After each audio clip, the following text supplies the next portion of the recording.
This is Sway. Sway. Sway. Sway. In the morning. In the morning. In the morning. Shake it, body. Wake your fuck ass up. That crust out your eyes. Wow, that's Renee Graziano, who's here with us today. You know her from Mob Wives, New Blood, and we just know her as the homie from the club, jumping up on the tables and popping bottles. But she's here. She's here. Yo, so Morning. you know your life. Good morning. First of all, how you been? I'm wonderful, thank you. Very blessed. Good to see. What makes you blessed? What are the things? Oh, after everything I went through last season with my relapse, I'm blessed and I'm definitely humbled. Yeah. This is a good place. You're in a good place. Yeah, being a little bit lower is a better place to be than being so high. Yeah. And I don't mean that way Well, neither. damn, that was a double entendre statement right there. I was like, huh? So you haven't been high in how long? I'm clean. I don't count days. I just wake up every day and just say thank God. That's it. So it's been a while, but I don't count my days. I just wake up and I'm doing good. So You're doing well, right? Yeah. What was your drug of? If I had to put it in like a time frame, it's been without sleeping meds and everything about 6 months. 6 months. Wow, that's that's good, man. great, Renee. Yo, get her some water too. Let's make sure her system is flushed out too, because I want her to fall asleep in the middle of the I interview. try. That's the only thing that I still have a problem with is I don't sleep. You don't sleep? So therefore, there aren't many drugs unless it's a narcotic that can really put me out because my tolerance is so high. So that's the one thing I do struggle with. But otherwise, and like you were saying, drug of choice, I think I grew up on like champagne and cocaine because it was the era. It was really that good fella, what you see in the movies. And I'm not proud of it, but it was always accessible. And it was like that rich white girl drug. And it still and is. it was there. It was just like, okay, dad got the limo and here's a few thousand. Oh, girls, what do you want to do? We're going to go to Stringfellows at 16. Stringfellows, like in a place called Regine's. Drinks back then were like $22. Yeah. And I'm 44, so I'm going back to when I'm 16. Yeah. So it was just that era. And I did it, but cocaine was never the issue. It was the pills that took me. It was the pills that took me over. And I think... I'm a domestic violence survivor. So after my son's dad had broke my coccyx bone is when I started to suffer. And then I was unfortunately sexually assaulted by a predator in 2007. And that's when I became a Xanax addict. Jeez, my gosh. Yeah. So when Renee. all that, a lot of people don't know. There's a lot more to me, or why I'm such an angry bitch sometimes. It's because there's way more there. How has becoming a reality star has it made it more difficult for you, or has it helped you? Sometimes it's difficult for me, but I think it helps somebody else. So if it's helping somebody else, it's okay with me. It's okay with you. Well, good to have you on the show today, man. This is going to be smooth selling, all right? So you got your book, Playing with Fire. You brought this up last time I saw you at Sirius XM. And this is a fictional book, right? It's loosely based on me. Okay, so Renee Grazi is the lead character. She is. Sounds familiar. Renee Grazi. I wonder who that might be. And she's a character that grew up in this, this lifestyle around uncles, family members who lived in the underworld, and for some reason she feels someone is trying to kill her. She doesn't understand why, right? Well, she goes to a party and she meets this man, Nick. Yeah. And actually, Nick is the one that is trying to kill her. Yeah. But she doesn't know that, and they have this, wonderful love affair, and then it gets really, really deep. And people are like, well, murder, someone's trying to like kill you. And I said, it's loosely based on my life. I have trouble with my ex-husband, so writing the book was actually so therapeutic. I mean, I did find other things out about myself, like I definitely have commitment issues because you'll find that in the book. But yeah, it's about great sex. I mean, it's like porn on paper. It was wonderful for me. You still having great sex? I don't have any right now, but the book has really great sex. Well, when the last time you had sex? Wasn't that forever ago? But yeah, not as long as you've been sober. Yeah. So half a year? A little while ago. Yeah. Not like a little while ago. Okay. Recently. Somebody banged it out. Recently. Okay. But nothing serious. Renee Graziano is with us. Josh is in Florida. Good morning, Josh. Hey, what's up, Sway? What's up, everybody? How you doing, man? What you want to say to Renee? Hey, Renee, I just wanted to tell you because I heard that you had a problem with sleep, and I wanted to tell you that I'm a holistic health coach, and I know that nutrition plays a huge part in the way you live, and not only does it help you sleep, but it helps you live your whole life. So I wanted to tell you that look into superfoods like maca root. Okay.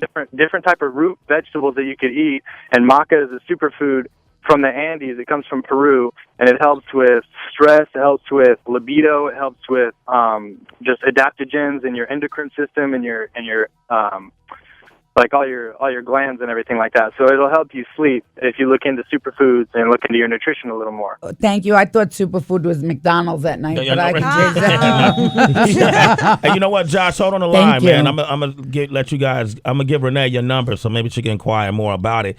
Hang out with us. This book, people can find this now, right? Yes, it's out in stores. Absolutely. Yeah, it is called Playing with Fire. And this is someone who has taken an arm and a leg and the whole body and made the most out of becoming a reality TV star. I mean, you've done so many different businesses now, so congratulations. Thank you. On also becoming an author. Thank you. And I remember you promoted how to use a meat cleaver. They have some great recipes. Her Thank sisters. you. Yeah, really good. And we're being joined by Renee Graziano. You know her from VH1 Mob Wives. She has a new book, Playing with Fire. It's a novel. She wrote it loosely based on her life. Lead character name is Renee Grazi. Go figure. 21 minutes into the hour, and she's joining us for Celebrity Wire. Tracy G, what do you have? Well, Chris Brown, we know that he is freshly freed from jail, and according to TMZ, he is vowing to clean up his life so that he never gets thrown behind bars again. We got to congratulate him on that. Yeah, I believe in Chris Brown, man. What do you think about Chris, Renee? Oh, I feel bad. He reminds me of a tortured soul. Yeah. You know, I want to give him a hug. Whenever I do see him, that's what I do. I give him a hug. Yeah. I just think he got caught up. Yeah. And I think the industry definitely can pull you under. Yeah, that's for punks. Yeah. All right, go ahead. Because sources are saying that he's taking like a Lindsay Lohan type pledge where he's not going to do any drugs. He realizes that he has to be very aware of the company he keeps, and he doesn't want to be around anyone who's associated with gangs. And also, remember there were reports that he was bipolar. It's being reported that he's going to stay on his medication, that he's stable and ready to go. And that the BET Awards that's going to be coming up soon, they might be doing a special honors towards him. That's good, man. I want to, that's good. Well, if he is bipolar, that has a lot to do with a lot of things. I don't think people, it said mental disease needs to be recognized and taken much more serious. You know, people are like, oh, you're bipolar. Like, it's no big deal. No, it really is a big deal being, but I'm not. I wish I was because then I'd know what was wrong with me. You know, you would have you'd have a little bit more of an answer as to, why you're depressed Erratic one minute. behavior, Exactly. Right. You know, but I pray for him. Absolutely. It's his life. I just, I remember saying I wish he would take a break from the industry. Go travel. He's a young man. Yeah. Like Chris was 23, 24. Right. Wow. Go see the world from a different perspective. Go hike in the forest or do something before jumping back on BET Awards. But the problem is he has people around him that everybody's out for something he has. He doesn't have, like, if he was to call me, I would take him like on a trip. Like I would be like a person you could trust to do that with. But he needs people that don't care about Chris Brown that way, but care about Chris Brown on the inside and want to do and see him healthy, Well, but you put him in danger. Nick's trying to kill you and all from the book,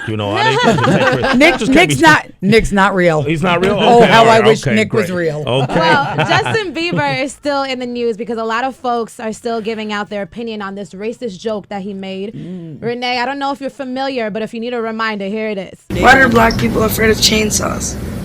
Don't even say it. Don't say Run, nigga. What do you think about that joke?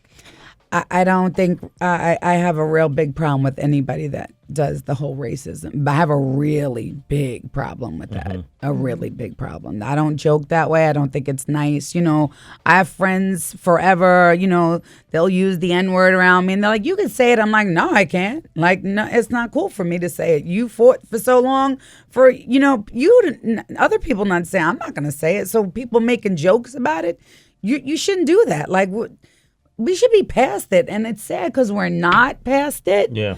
And I'm not saying that anybody can't call each other what they want. I'm saying for me, it's not okay. And if you use it around me or insult somebody that I love, especially a family member, because my nephew is black, guaranteed. Mob wife coming out. Clap. You hear the clap? Yeah. Guaranteed Nick comes alive. Nick comes alive. Guaranteed. The cement boots. Keep in mind, Justin Bieber, it was recorded when he was 15. And also, he apologized for it. But now what's adding to the story is that approximately 2 months ago, his reps, they were contacted by a lawyer representing the guy who had the video and was pretty much, trying to do a shakedown. First, he wanted $1 million. And Bieber's people were like, nah, they didn't think it was going to affect him because it was some years back. So really, they could have prevented it if they gave some money, but they decided to go the other way. That was some mob shit right there, Yeah, shakedown. Shakedown, you like that terminology, right? You like that, right? I love that shakedown stuff. But honestly, listen, I grew up very ignorant, and I'm not going to tell you that I wasn't ignorant. It was Italians with Italians, black with black, and you just never crossed that line. It just, and it wasn't because there was a hatred for one another. Not in my household anyway. It was just because, it's just something that was left. It was easier if you weren't mixing. Now I'm like, I jump out the window whenever I want. Right. Do what you want. Renee Graziano is joined us and No dropping doubt. gems right here. Shakedown. What was that, Red Cafe? Yes. Okay, yes, Yep. yes, that's it, right? Yep, that's All right. Shakedown. Okay, we got more Celebrity Wire up next. Yep, but we got to talk about some issues the Kardashian family is dealing with. All right, that's Shade 45, 25 minutes into the hour. I know author of the book Playing with Fire. Pick this up as soon as you can. Is joining us for Celebrity Wire. Priscilla is on the line. Good morning. P, what up, Priscilla? Priscilla, hey, it's Priscilla. What up, P? Hello, good morning. Hey. Hello, I have a quick question for you guys. I'm going to the bookstore. I'm off today. I heard the All Out show yesterday. The sex doctor was on, and I'm very interested in her book, and I was just calling. Have no idea what you can help me. Now you got to call All Out show later on this afternoon. I was at the Oakland A's game yesterday, so I'm not sure what you're talking about. All right, we got Kilo on the line. Kilo, good morning. Hey, how you doing, man? Doing all right. What is your comment? First of all, much respect, Sway. You know what I mean? To the morning crew, man. Love y'all. Thank you. Secondly, no problem, man. Secondly, man, I'm calling in because about this word, this N-word that we seem to think is okay to use around other races. This is very irritating. I used to make excuses for it and say that we use the N-word. We turned the negative into a positive like we always do. Like that's what we did with soul food. They slid scraps under the door when we were slaves, and, Big Mama made it into a meal. Yeah. We used the N-word. It was used as hate toward us, but we flipped it, and we ended up using it as a term of endearment to one another. I went around prison telling the young dudes when I was in the penitentiary to stop using it around older black people and stop using it around whites. Because they look at us use it, and then they think that it's okay to use this word. We need to abolish this word, man. Oh, you feel the same way, Renee Graziano. Right. You know what? My son's best friend is black, and the two of them they call each other. And my son will get like cracked in the mouth, and he'll be like, "But why?" No, it's not okay. And his friend's like, "But it's not okay." Like, and I don't want you calling my son that, and I don't want my son calling you that. Go call somebody else. Don't do it in my house. You know what I mean? It's like. Don't get me wrong. If someone was to call me a guinea or a greaseball, it wouldn't bother me any. But still, the bottom line is it's still a name to degrade a person. A guinea or a greaseball? Is that what they call Italians? Never heard that. Jeez, my God. Yeah, greaseball. But and again, we put it in every song. Either we make it okay for everybody. Yeah. or not at all. There it is. There Renee it is. Graziano. We got one more Celebrity Wire story. Yeah, and we're talking about the sole son of the Kardashian clan, that's Rob, and we know that he's dealing with this extra weight he's carrying around, and also a lot of people are interested in the fact that he skipped out on his sister's wedding, Kim to Kanye West, and now it's being reported that he is making a drastic cutback from filming. He doesn't want to be on Keeping Up with the Kardashians. Sources say he's been holed up in the house, hasn't been returning calls from his family, and that he feels like the show has truly ruined all of his sisters. Who would know better? Who would know better? What do you think, Renee? Reality TV, we talk about this all the time. It's the new blood, right, Heather? What's our theory on this? It's the new fame is the new blood. Fame is the new blood. People do anything to stay with a celebrity status, right? They'll say anything, and even if many of them even sacrifice their families' lives. I feel bad for him. I've met him a few times. He's sweet as anything. I think he's really depressed, and it's sad because I've seen my son go through it and the humiliation that I've brought my son. Luckily, AJ is okay and doesn't suffer from the depression gene. But I see Rob, and do you see how they expose that family on every single level? And I'm going to be honest, I put up a picture. I had my ass done again, March 11th. So I put up a picture on Instagram, and it was up for a while, and my son was like, "Ma, please just take it down. It's not cool." I'm like, but I was so excited that I got it done. It was done tastefully, the picture.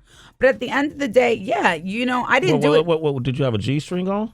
Yeah, I'll show it to you. Okay. It wasn't that bad. It wasn't. Okay. But the bottom line is, I do understand that the littlest thing, for me, I'm good with it. I'll show my body to whoever I want to.